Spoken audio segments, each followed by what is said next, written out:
Hello friends, Sunita's ब्लॉग्समध्ये तुमचं सर्वांचं स्वागत आहे. आज मी बनवणार आहे अंड्याची भाजी. त्याच्यासाठी मी अंडे उकडून घेतलेले आहेत आणि थोडंसं त्याला कट करून घेतलेलं आहे.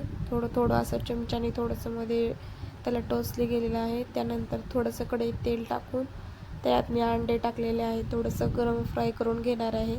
त्यात थोडंसं तिखट, थोडंसं मीठ सगळं टाकून थोडंसं खालीवरी करून घेणार आहे, कारण त्याच्यामध्ये ते जावं म्हणून. बघा, सगळं टाकून घेतल्यानंतर आता मी थोडंसं त्याला हलवून घेणार आहे चांगलं. थोडं 2 मिनटं ते फ्राय झाल्यानंतर मी ते काढून घेतले. हे बघा, काढून घेतले, चांगलं त्याला कोटिंग झाले. आणि त्यानंतर आता त्याच तेलामध्ये, त्याच कढईत थोडंसं वेगळं तेल घेतले मी आणि आपला मसाला वाटलेला मसाला टाकून घेतलेला आहे. आणि त्यामध्ये सगळे आपल्याला जे मसाले टाकायचे ते मसाले टाकून घेऊन थोडंसं त्याला चमच्याने खालीवरी करून आता हे मी एक 5 मिनिट मी चांगलं त्याला तेल येईपर्यंत असं झाकून ठेवणार आहे. म्हणजे चांगलं तेल आलं ना त्याला तर ते चांगलं लागतं चवीला. हे बघा, आता आपण चांगलं 5 मिनिट झाकून ठेवलं होतं, त्याला चांगलं तेल सुटलेलं आहे. त्यानंतर ते आपण अंडे टाकून घेतले.